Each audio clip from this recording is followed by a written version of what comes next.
Mais maintenant, on va passer au côté expérimental. Dans cette partie, on va réaliser quelques manips. Le premier manip concernant l'étude de la charge et de la décharge d'un condensateur, c'est-à-dire un dipôle RC soumis à une change de tension. C'est pour cela qu'on va réaliser le circuit suivant, qui est constitué d'un générateur de tension idéale de F1 égale 6 volts. Je vais essayer de faire le réglage. Donc, 6 volts. D'un commutateur, un interrupteur à deux portions, la portion 1, la portion 2 et la portion intermédiaire 0. D'un condensateur de capacité C égale 470 microfarads. Évidemment, un conducteur ohmique de résistance secondaire égale 200 ohms. Donc, concernant le branchement, pour l'interrupteur dans la portion 1, on va se limiter à l'étude d'un circuit formé d'un générateur, d'un condensateur et d'un résistor. On va étudier dans cette partie la charge du condensateur à travers le résistor grand R.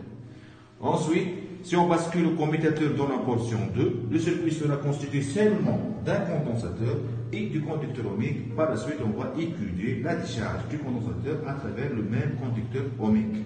Et maintenant, après la description du montage, on va passer au côté expérimental.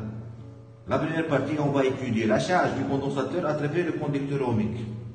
Donc, c'est pour cela. Je dois basculer le commutateur sur la portion 1. Mais avant ce basculement, je dois vérifier les réglages de l'oscilloscope numérique à mémoire. Comme déjà, on a déjà vu. Je vais commencer par le réglage vertical. Donc, je vais commencer par CH1.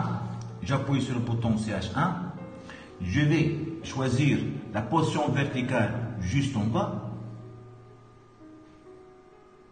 Donc, je vais suivre le curseur indiqué 1 de couleur bleue. Donc, en même temps, je vais choisir la sensibilité verticale concernant la tension qu'on va visualiser sur la chaîne 1. Donc, je vais choisir par exemple 2 volts qui sera indiqué en bas. 1 volt. Donc, c'est mieux. Donc, je vais diminuer. Donc, je vais utiliser, comme a dit Popolaire Mourad, 1 volt. Donc, normalement, avant tout, on va vérifier les touches de menu qui seront indiquées sur l'écran de l'oscilloscope. On va ici, en haut, CH1. Le couplage doit être DC, Direct Current, donc c'est un courant continu. Concernant la limite, on va mettre off, pas de limite pour le domaine de fréquence. Donc, volt bien, somme 1 fois et inversé off, c'est-à-dire le signal qu'on va visualiser n'est pas inversé. Le même travail sera refaire pour la chaîne 2. J'appuie sur le siège 2. Vous voyez bien un curseur de couleur jaune. Je vais faire les réglages. Avant tout, la position. Donc, je vais décaler vers le bas. Donc, vous voyez bien sur le même niveau. Concernant la sensibilité verticale pour siège 2, vous voyez bien ici 500 mV, c'est mieux d'utiliser la même sensibilité, donc je vais essayer d'agrandir avec le bouton sensibilité verticale, donc 1 volt. Donc, pardon, 1 volt. Donc, de même travail, essayons de suivre les touches du menu. Donc, CH2, le couplage Direct Current, limite off, volt par division bien, somme 1 fois inversé off. Donc, c'est le même travail. Maintenant, on va passer au réglage horizontal, position et sensibilité. Avant tout, je vais utiliser la position horizontale. Donc, vous voyez bien, on va suivre le curseur jaune. Je vais le décaler vers la gauche. Donc, je vais choisir cet axe, presque à la limite. Donc, maintenant, je vais choisir la sensibilité horizontale par le bouton seconde par division. Je vais utiliser par exemple 50 millisecondes. Donc, vous voyez bien cette sensibilité horizontale donc, qui consiste en 50 millisecondes par division. La dernière réglage concernant le trigger, comme on a déjà vu. Donc, j'appuie le trigger menu. On voit sur l'écran le trigger, le type crête. Chaîne, c'est CH2. La pente hausse, on a choisi la pente hausse puisque la tension visualisée sur la voie 2, on va la visualiser dans la suite, c'est une courbe croissante. Donc, mode, c'est normal, couplage, DC. Il nous reste seulement le level. Donc, vous voyez bien, le level, c'est le niveau de déclenchement. Donc, je vais utiliser, par exemple, 120 millivolts et vous voyez bien, de couleur jaune. Pourquoi de couleur jaune? Parce que le trigger est relié à la chaîne 2 qui est indiquée par la couleur jaune. Maintenant, on va passer à l'acquisition. Combien de triggers? Donc, 120 millivolts. 120 millivolts. Vous voyez bien, 120 millivolts. Maintenant, juste, je vais vérifier la valeur de E. Donc, 6 volts. On va passer à l'expérience. Avant tout, on va vérifier ensemble les connexions au bord de l'oscillo. Vous voyez bien, sur CH1, on va suivre sur 2 fils. Donc, on va visualiser la tension au bord du générateur. Donc, l'évolution au cours de temps de la tension au bord du générateur. Et sur CH2, on va visualiser la tension au bord du condensateur.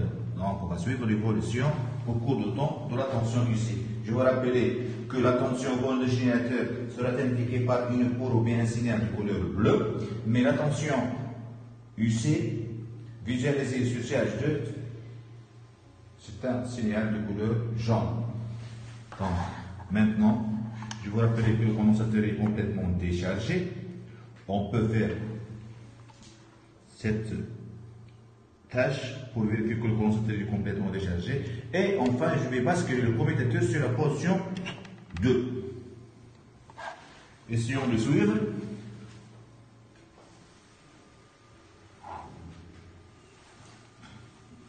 Donc,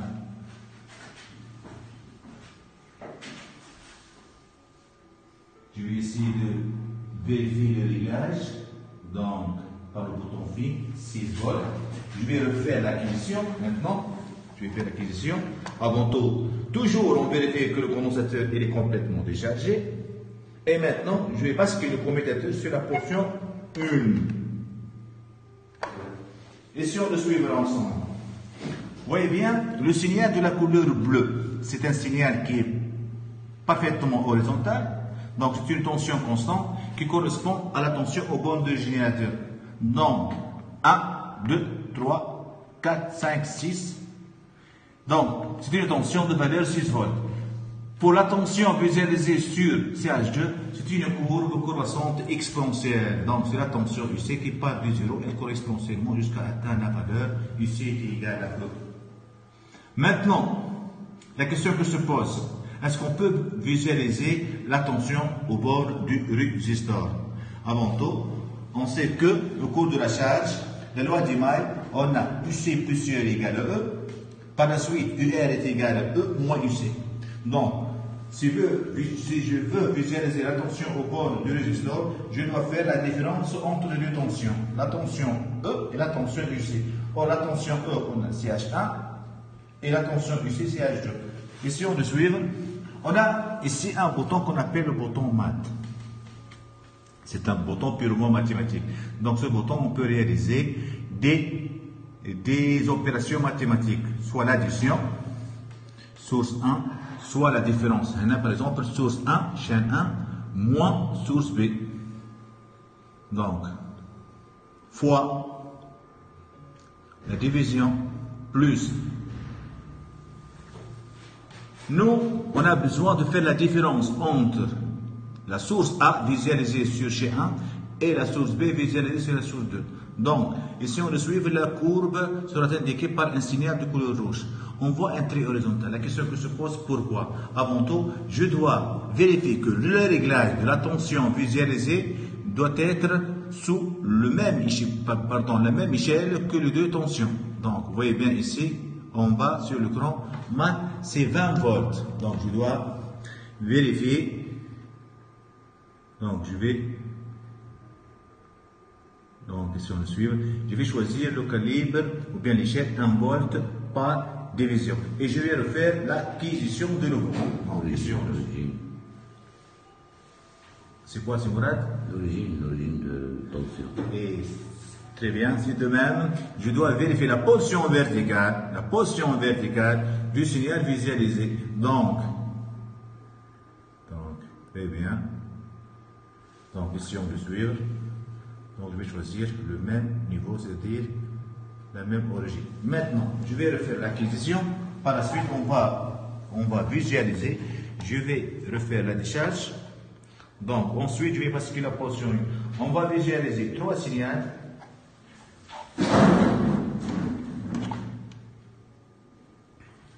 Donc, évidemment, je vais refaire. Donc, la décharge. Et là, vous voyez bien, on va obtenir 3 tours, un signal de couleur bleue concernant la tension au borne de générateur, un signal de couleur jaune, évidemment qu'on a dit, c'est la tension UC au borne de condensateur, c'est une courbe exponentielle croissante, et évidemment un signal rouge qui correspond à la tension au borne du résisteur, c'est une tension parfaitement exponentielle décroissante qui part de E jusqu'à atteindre la valeur 0.